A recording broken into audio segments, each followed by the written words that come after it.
Hello and welcome to Everyone's a Hypocrite, they just don't know it. I am a Jaded Gamer, and today I will be hypocritical about sequels. More specifically, why do we even need them anymore?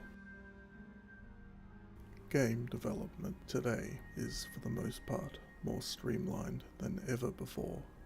Graphics have become standardized and baseline to the point where even toasters can run them with a decent frame rate. Audio quality has been exceptional for decades now, and even the way games are controlled via a keyboard and mouse have become a lot more streamlined, with the vast majority of games allowing fully rebindable keys. So why is it with all this standardized simplification that games like Call of Duty, Halo, Destiny, farming and logistics simulators, sports titles, dancing games are being dumped out on only a yearly basis with little to no difference between current and previous versions? Graphically, they do not look dissimilar. Often they use the same game engine and the gameplay hasn't changed in any significant manner. More often than not, previous features that were standard to the series are being removed in new iterations, and the only significant difference between last year's model is an updated roster or a new songs list.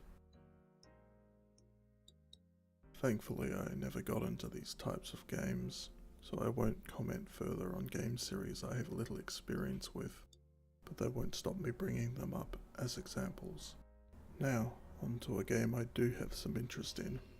Recently, I heard rumours that Dragon Ball FighterZ was getting a sequel, and all I could think is, why? The game looks as good as it's ever going to. The stylized 3D anime models can't get any more accurate to the manga or television show. Any changes to the graphics would be nothing more than a minor patch away from what they currently are, and any further radical changes to the graphics would simply be betraying the TV show and manga, something the fans have firmly implanted in their mind as to what it should look like. Mechanically, the game is solid for the most part, barring the occasional wonky moment that any game could potentially suffer from. There's even additional characters not sold with the base game, available through DLC. The game is also being updated with free patches, balance, and graphical updates to the interface. So why would this game need a sequel? Anything that could be changed is so minor it could simply be patched in or sold as DLC. However, let's indulge the idea for a moment. Okay, so the game in its current form has reached its pinnacle and a sequel is made. Let's call it Dragon Ball Roller Z, for argument's sake, because tacking on a 2 at the end of a title is horribly lazy. So the game comes out, and you buy it, excited to see what waits within. You boot it up, log in, and you are met by an unskippable tutorial teaching you every basic mechanic that was in the previous game. And let's say one new mechanic, a smash attack that changes the screen either up or down for free flight combat. Okay, that's fine, at least it's something new. You go to the character select, pick your favourite tunes, only to find the roster is smaller than the previous game, and upon researching where your faves are, you come across a season pass for all the planned DLC characters and maps intended for free flight combat. Even though you paid for your favourite character last game, you do it again, and to take advantage of the new map types. Obviously that's all hypothetical, and any sequel that may or may not come out and may or may not contain any of the previously mentioned mechanics, or paid for DLC, is purely a guess. Hang on, that already happened. Well, not exactly, but do you remember Dragon Ball Xenoverse? That game was fun, wasn't it? It's free flight movement, fully customizable combat, while living through previous and new story content in the Dragon Ball Z universe. Sure, it clearly had content cut out here and there, but that's how game development goes these days. Not everything makes it in. So, Why was a sequel made a year later with the same story, the same graphics, and only barely slightly more content?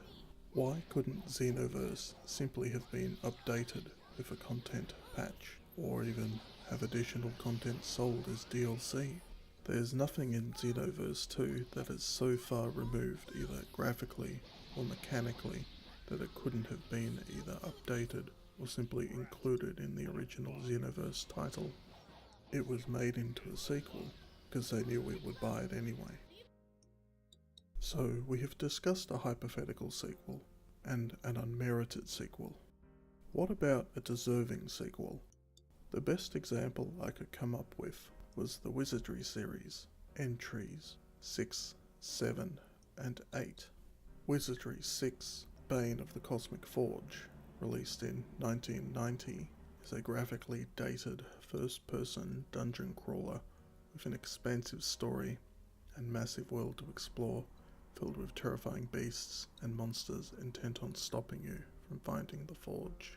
Wizardry 7, Crusaders of the Dark Savant, released in 1992, is a direct story sequel and picks directly up from Wizardry 6. It is mechanically similar but graphically improved, using a new game engine to support a new vast story that continues off where the party of characters you created finished in Wizardry 6. Wizardry 8, released in 2001, a near decade after the 7th, somehow manages to look nothing like its previous games, but still manages to maintain that unique feeling only a Wizardry game can produce. The developers even managed to allow you to import your characters from Wizardry 7 to continue the story you started over a decade ago in Wizardry 6.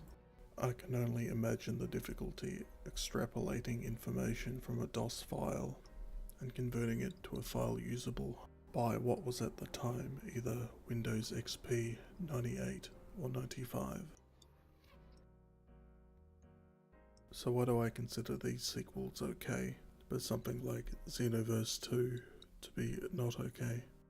Simply put, it's because each game vastly iterates upon the last. The gameplay is greatly improved, the world is completely different in each game, even though it is mechanically similar in the way you interact with it. And the story is different from each game, it's not simply retold and repackaged, as in Xenoverse. Well, that's my brief explanation of a situation where sequels make sense. But there is one more example to give. What happens when a sequel is both wanted by the fanbase and justified mechanically, but still fails to live up to expectations, while technically exceeding its predecessor in every way? Well, I'm just gonna hold my cards for now and leave that for the next Hypocrites video. Or you can just look at the image I put on screen. These things don't get there on their own, people. I'm a Jaded Gamer. Thank you for watching.